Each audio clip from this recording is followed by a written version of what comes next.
សាច់រឿងមួយនេះគឺខ្លីមែនទែនគឺកើតឡើងនៅក្នុងអំឡុងពេលពាក់កណ្ដាលឆ្នាំ2020នៅពេលនោះពួកគាត់បានដើរលេងជុំគ្នាជាមួយនឹងក្រុមការងារទៅកាន់ខេត្តសៀមរាបដែលគាត់បានកក់ផ្ទះសំណាក់មួយកន្លែងដែលនៅក្បែរ Pub Street នៅតាមបណ្ដោយដងទន្លេសម្រាប់គាត់ថាគាត់ឃើញផ្ទះសំណាក់មួយហ្នឹងគឺអត់ទំនងសោះតែម្ដងតែដឹងធ្វើម៉េចបើគេកក់ហើយចឹងគាត់អត់មានជំរឿនមានតែគេង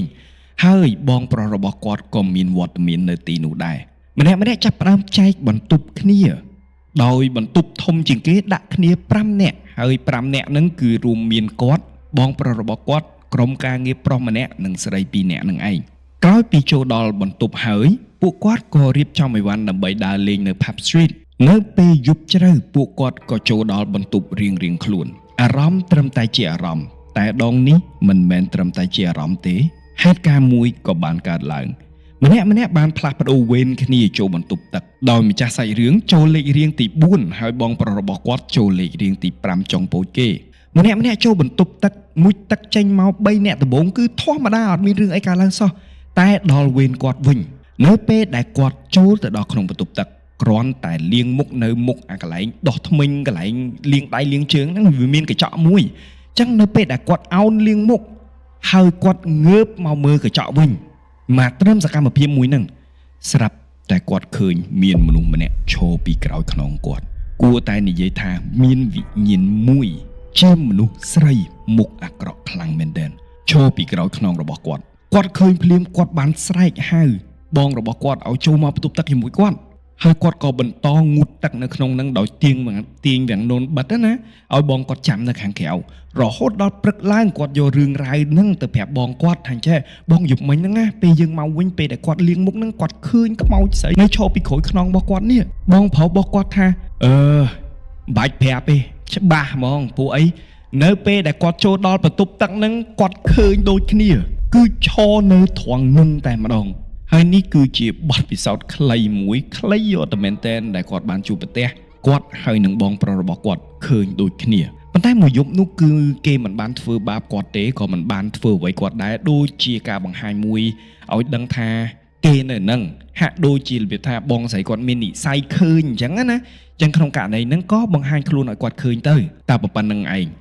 ឥឡូវនេះយើងចូលដល់សាច់រឿងទី3របស់គាត់ហើយសាច់រឿងមួយនេះគឺយើងវិលត្រឡប់ទៅក្រុងព្រះសីហនុហើយសាច់រឿងមួយនេះបានកើតឡើងនៅក្នុងអំឡុងពេលឆ្នាំ2024នៅពេលនេះបងស្រីបានបម្រើការនៅក្នុងក្រុមហ៊ុនមួយហើយដំណើរកម្សាន្តនេះគឺជាដំណើរកម្សាន្តលក្ខណៈក្រុមហ៊ុនដោយមានថៅកែចូលរួមដូចគ្នាបើតាមអាននៅសាច់រឿងរបស់គាត់ក្រុមហ៊ុនរបស់គាត់គឺអត់មានបុគ្គលិកច្រើនប្រហែលទេពលគឺអ្នកដែលចូលរួមហ្នឹងគឺមានមនុស្សស្រី7នាក់រាប់ទាំងគាត់និងមានមនុស្សប្រុស2នាក់សុទ្ធសឹងតែជាបុគ្គលិកបូករួមជាមួយនឹងថៅកែហើយបងស្រីនៅពេលនេះគឺជាបុគ្គលដែលមានវ័យបានន័យថាមិនក្មេងពេកក៏មិនចាស់ពេកដែរមានបងស្រី2នាក់អាយុច្រើនជាងគាត់ហើយក្រៅពីហ្នឹងស្រីក្រៅពីហ្នឹងគឺក្មេងជាងគាត់ទាំងអស់ដំណើរកម្សាន្តនេះត្រូវបានរៀបចំដោយថៅកែផ្ទាល់តែម្ដងដោយថៅកែរបស់គាត់នេះបានតាក់ទងមិត្តភ័ក្តិរបស់គាត់នៅអាកោះអញ្ចឹងមិនមែននៅខាងជ្រាំងក្រុងព្រះសីហនុទេគឺជាតកោះមួយនៅក្នុងតំបន់មួយនឹងឯងដោយគាត់បានតាក់ទងឲ្យគេរៀបចំអូតែលរៀបចំមើលកន្លែងណាដែលមានយើងអាចផាធីបានអាំងសាច់បាននៅមាត់ឆ្នេរធ្វើមិនឲ្យដើរចេញចូលឆ្នេរស្រួលមានបន្ទប់យ៉ាងម៉េចឲ្យគេឲ្យជាប់គ្នាមានតូចមានធំគ្នាប៉ុណ្ណឹងអ្នកអីអញ្ចឹងទៅមិត្តភ័ក្តិរបស់គាត់ទទួលពាក្យហើយក៏ចាប់ផ្ដើមរៀបចំចូលមកដល់ថ្ងៃដែលធ្វើដំណើរពួកគាត់បានឡើងឡានក្រុងធ្វើដំណើរពីទីក្រុងភ្នំពេញតាំងពីព្រលឹមរហូតដល់ម៉ោងប្រហែលជា10ក៏បានទៅដល់ទីតាំងហើយឆ្លងទូកទៅកាន់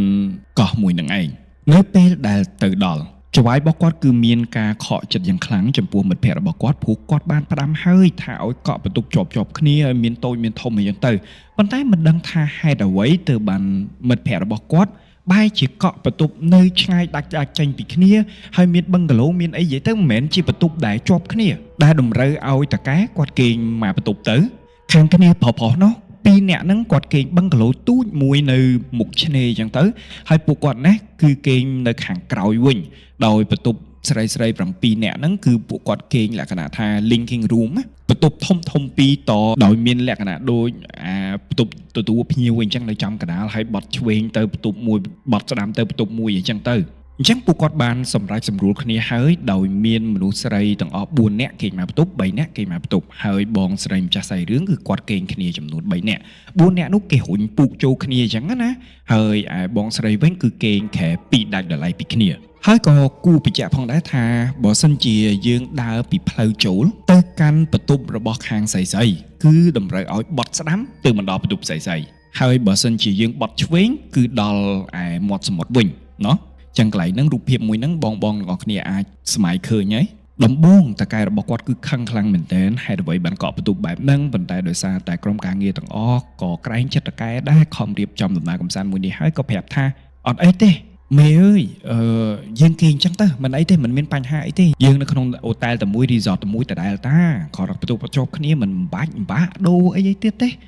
កែរបស់គាត់ក៏យល់ព្រមក្រោយពីពួកគាត់បានដាក់អីវ៉ាន់ចូលទៅក្នុងបន្ទប់រៀងៗខ្លួនហើយក្រុមការងារទាំងអស់មានក្មេងមានចាស់មានប្រុសមានស្រីក៏ពួកគាត់ដើរលំហែនៅលើកោះទី1ដើម្បីមើលជីវភាពអ្នកកោះផងថាពួកគាត់រស់នៅរបៀបម៉េចទី2គឺដើម្បីថតរូបឲ្យបានស្អាតអាងអួតអ្នកអំពេញដែលអត់បានទៅឬអួតមិត្តភ័ក្តិអីចឹងទៅដោយឡែកតកែរបស់គាត់គឺអត់បានចូលរួមទេគឺតកែរបស់គាត់នៅរៀបចំអាហារពេលល្ងាចទុកឲ្យពួកគាត់នៅពេលដែលពួកគាត់ដើរលេងគាត់ថាថតបានរូបច្រើនមែនទែនស្អាតមែនទែនថតបានទេសភាពគ្រប់ប្លង់គ្រប់ជំហរគ្រប់កន្លែងទាំងអស់មើលពេលវេលានៅពេលនេះគឺរៀងធ្លាក់រសៀលហើយពួកគាត់ដើរលេងរៀងហត់ហើយឆ្អែតឆ្អន់ហើយក៏សម្រេចចិត្តថាដើរត្រឡប់មកអូតែលវិញនៅពេលដែលដើរត្រឡប់មកអូតែលបងស្រីប្រាប់ថាផ្លូវដែលដើរមកវិញគឺសម្បូរទៅដោយដើមស្វាយនិងដើមចន្ទីគឺច្រើនមែនទែនបែកមេឃសាខារីកធំស្កឹមស្កៃដែលមេឃទាំងអស់ហ្នឹងវាធ្លាក់មកដល់ផ្លូវអញ្ចឹងម្នាក់ដូចសុបាយរត់គេចពីស្ថានភាពនៅក្នុងទីក្រុងភ្នំពេញដែលសុទ្ធតែឡានសុទ្ធតែម៉ូតូសុទ្ធតែអគារធំមកផ្លាស់ប្ដូរបរិយាកាសបែបអ្នកកោះវិញជាអារម្មណ៍មួយដែលត្រេកអរខ្លាំងមែនទែន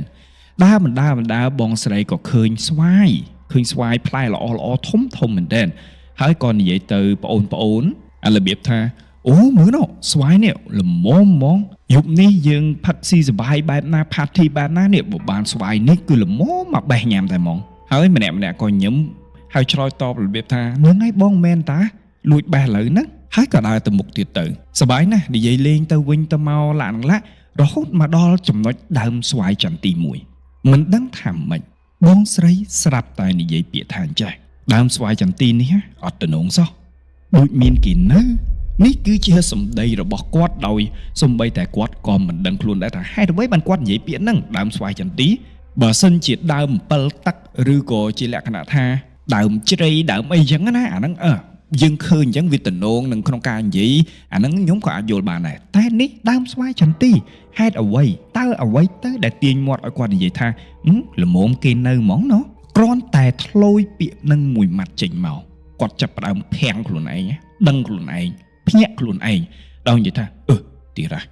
យប់នឹងដឹងតែអត់រួចខ្លួនណានេះគឺជាសម្ដីដែលគាត់និយាយមកកាន់ខ្លួនឯងពួកគាត់បានបន្តដំណើរទាំងបងស្រីនេះគាត់មានអារម្មណ៍ថាមិនធម្មតាបាត់ទៅហើយដែលខុសមាត់ខុសកនិយាយផ្ដេសផ្ដាសនៅលើកោះនឹងនិយាយអ្វីមួយដែលតាក់ទិនជាមួយនឹងដើមស្វាយចន្ទីទោះមានទោះមិនមានយើងមិនដឹងតែគាត់បាននិយាយរួចទៅហើយដូច្នេះហើយនៅពេលដែលពួកគាត់ដើរតម្រង់មកកាន់អូតែលវិញមកកាន់រីសតវិញមេរបស់គាត់ក៏ឃើញពួកគាត់ល្មមហើយក៏ប្រាប់ពួកគាត់ថាតោះទៅរៀបចំខ្លួនទៅអាងមកញ៉ាំអីពេលល្ងាចពួកគាត់ទទួលពាក្យហ្នឹងហើយខាងប្រុសក៏គេបែងទៅខាងបឹងកាឡូរបស់គេទៅហើយខាងស្រីក៏គេចូលទៅបន្ទប់រៀងៗខ្លួនទៅនៅពេលដែលចូលដល់បន្ទប់ពួកគាត់ក៏ចាប់ផ្ដើមមុជទឹកសម្អាតខ្លួនដោយបងស្រីគឺជាអ្នកក្រោយគេក្នុងការមុជទឹកម្នាក់មុជទឹកហើយក៏រៀបចំខ្លួនហើយដើរចេញទៅមុនម្ដងជាម្ដងដែលបងស្រីនេះដោយសារតែគាត់មុជទឹកក្រោយគេគាត់ត្រូវជាអ្នកចាក់សោស្របពេលដែលគាត់កំពុងតែងូតទឹកក្នុងបន្ទប់ទឹកមួយនេះសុកគាត់មានអារម្មណ៍ថាព្រឺខ្លាំងមែនទែនមានអារម្មណ៍ថាស្រាវដូចជាមានភ្នែកកំពុងតែបាញ់មកពីក្រោយខ្នងគាត់នៅពេលដែលគាត់កំពុងឈរមួយទឹកត្រឹមតែប៉ុណ្ណេះដោយសារតែបទពិសោធន៍របស់គាត់នឹងវាច្រើនលើសលប់ពេកហើយតាក់ទិនជាមួយនឹងអារឿងវិញ្ញាណណាចឹងហើយគាត់ក៏តាំងចិត្តនិយាយទៅកាន់អ្វីមួយហ្នឹងដែលកំពុងតែឈរសម្លឹងមកកាន់គាត់នេះគាត់ប្រាប់ថាខ្ញុំសុំទោសខ្ញុំនិយាយលេងទេកុំប្រកាន់ខ្ញុំអីខ្ញុំមកនឹងខ្ញុំមកដើរលេងតាស្អែកខ្ញុំទៅវិញហើយតោះកុំធ្វើបាបខ្ញុំអី នេះមួយម៉ាត់នេះហើយគាត់ក៏បញ្ញាប់រូតរាន់មួយទឹកសួរថាអារម្មណ៍ភ័យខ្លាចហ្នឹងនៅតែភ័យទេនៅតែភ័យនៅតែខ្លាចប៉ុន្តែធ្វើយ៉ាងម៉េចបើសិនជាជ្រុលមួយទឹកទៅហើយហ្នឹងមកអត់មួយទឹកមិនបែកញើសផងអញ្ចឹងគាត់មានតែបង្ខំចិត្តក្នុងការមួយទឹកសម្អាតខ្លួនឲ្យលឿនដើម្បីចេញមកគាត់ក៏វាក់ជាមួយនឹងមិត្តរួមក្រុមគាត់ម្នាក់ទៀតដែលប្រើបន្ទប់ទឹកមួយទៀតណាពេលនោះហើយដែលមិត្តរួមក្រុមរបស់គាត់បានធ្លោយមាត់សួរគាត់ថាចេះណែមានអារម្មណ៍ថាមានអីក្នុងបន្ទប់ហ្នឹងអត់គាត់ទទួលពាក្យនេះពេលនេះគាត់ដឹងហើយថាអូមិនមែនមានតែគាត់ទេដែលដឹងនោះសូម្បីតែបុគ្គលម្នាក់ហ្នឹងក៏ដឹងដែរអញ្ចឹងក្នុងករណីនេះហើយគាត់មិនចង់បំភ័យក្រុមការងាររបស់គាត់ក៏ប្រាប់ថាអូមានអីណាបងឯងអារម្មណ៍គិតផ្ដេសផ្ដាស់ហ្នឹងខ្ញុំសុខសប្បាយសឹងអីហ្នឹងនេះមួយម៉ាត់នេះហើយគាត់ក៏ប្រាប់ទៅកាន់បងស្រីម្នាក់ហ្នឹងប្រាប់ថាបងអញ្ជើញទៅមុនទៅចាំខ្ញុំអ្នកចាក់សោបិទទ្វារអីបងស្រីនោះហើយទទួលពាក្យក៏ដើរចេញទៅបាត់គាត់ជាអ្នកចុងក្រោយក្នុងការចាក់សោបន្ទប់តែមានហេតុការណ៍មួយបានកើតឡើងចំពោះគាត់បងប្អូនចាំអត់មុននឹងខ្ញុំបានបញ្ជាក់ប្រាប់ទៅបងប្អូនថាបើសិនជាគាត់ដើរចូលដើម្បីបត់ចូលបន្ទប់គាត់គឺគាត់ត្រូវបត់ស្ដាំហើយបើគាត់ចង់ចេញពីបន្ទប់ទៅឆ្នេរគឺគាត់ត្រូវបត់ឆ្វេងត្រង់ចំណុចហ្នឹងបងប្អូនចាំតាហ៎អញ្ចឹងនៅពេលដែលគាត់ចាក់សោហើយគាត់បែរខ្នងថយក្រោយបត់ឆ្វេងដើម្បីតម្រង់ទៅឆ្នេរប៉ុន្តែអ្វីដែលគាត់បានឃើញមិនមែនជាឆ្នេរនោះទេតែជាផ្លូវចូលអូតែលវិញចម្លែកឯងបងប្អូននៅពេលដែលគាត់ឃើញបែបហ្នឹងគាត់ក៏បត់ស្ដាំវិញនៅពេលដែលគាត់បត់ស្ដាំទិដ្ឋភាពគឺតែមួយនៅតែជាផ្លូវចូលមកអូតែលហ្នឹងដដែលហេតុអីបានបត់ឆ្វេងក៏ឃើញរូបភាពហ្នឹងបត់ស្ដាំក៏ឃើញរូបភាពហ្នឹងដែលគាត់ដឹងក្នុងចិត្តហើយថាចប់ហើយគេពងតលេងជាមួយគាត់ហើយជាជំរឿសចុងក្រោយគាត់ព្យាយាមបត់ឆ្វេងបត់ស្ដាំបត់ឆ្វេងបត់ស្ដាំគាត់ប្រាប់ថាគាត់ឈរនៅនឹងមួយកន្លែងណាអាងាកទៅឆ្វេងក៏ឃើញរូបភាពនឹងអាងាកទៅស្ដាំក៏នៅតែឃើញប្លង់មួយនឹងដដែលគាត់វិលចុះវិលឡើងអស់រយៈពេលប្រហែលជាប្រមាណ8នាទីទើបបានគាត់សម្រេចចិត្តថាចេះអញ្ចឹងគាត់មានដើរទៅត្រង់ឯងទាំងជាក់ស្ដែងបើសិនជាមិនមានការបន្លំទេបើសិនជាគាត់ដើរទៅត្រង់គឺបុកលបងតែម្ដងតែជំរឿសមួយនេះនៅពេលដែលបត់ឆ្វេងក៏ឃើញរូបភាពដដែលបត់ស្ដាំក៏ឃើញរូបភាពដដែលគាត់ជ្រើសរើសដើរទៅត្រង់នេះតើគាត់បានជួបអ្វីចម្លែកមែនទែននៅពេលដែលគាត់ដើរទៅត្រង់ស្រាប់តែគាត់ដើរដល់ឆ្នេរពិតប្រាកដមែននៅពេលនោះហើយដែលក្រុមការងាររបស់គាត់នេះបានស្រែកសួរគាត់ហើយនិយាយថាចាឲ្យស្អែកយូរហ្មង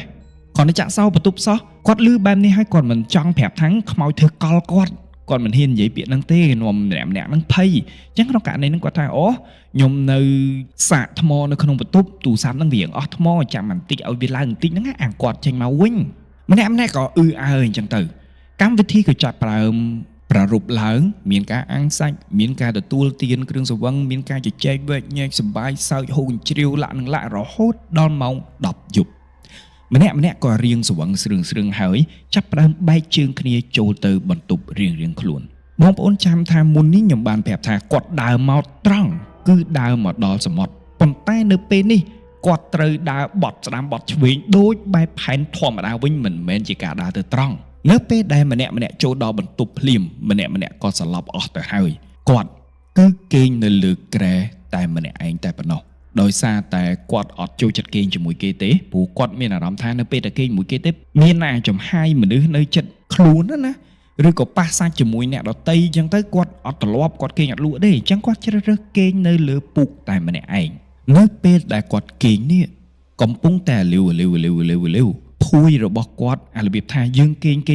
ទៅអាជើងរបស់យើងទៅធាក់ប្រវល់ចុះប្រវល់ឡើងទៅអាភួយហ្នឹងវាមិនកិលចុះក្រោមម្ដងតិចអញ្ចឹងវាធ្លាក់អស់មួយចំហៀងនៅពេលដែលធ្លាក់មួយចំហៀងស្រាប់តែមាននរណាគេម្នាក់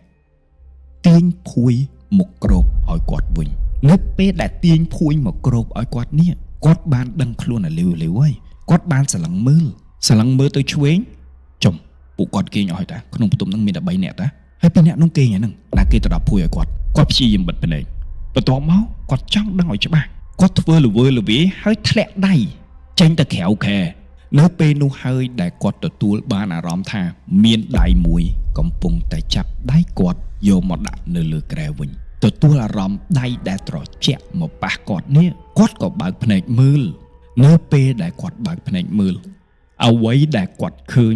គឺត្រឹមតែពាក់កណ្ដាលខ្លួនចុះក្រោមតែប៉ុណ្ណោះ បានន័យថាឃើញធំចកេះចុះក្រោមកំពុងតែឈរនៅចន្លោះក្រែទាំងពីរនៅក្នុងបន្ទប់មួយហ្នឹងតែដោយសារតែគាត់ស៊ាំនឹងការលងបន្លាចគាត់ស៊ាំនឹងបរិយាកាសរបៀបថាទៅណាក៏ឃើញខ្មោចទៅណាក៏ឃើញខ្មោចណាអញ្ចឹងគាត់ក៏មិនដឹងធ្វើម៉េចមានតែសង្ងំគេងទៅរហូតដល់ព្រឹកឡើងគាត់ចេញឡានត្រឡប់មកផ្ទះវិញនៅពេលដែលឡើងទៅដល់ឡានក្រុងគាត់ក៏ប្រហើបសួរណាថាអូយប់មិញគេងស្រួលអត់ហ្នឹង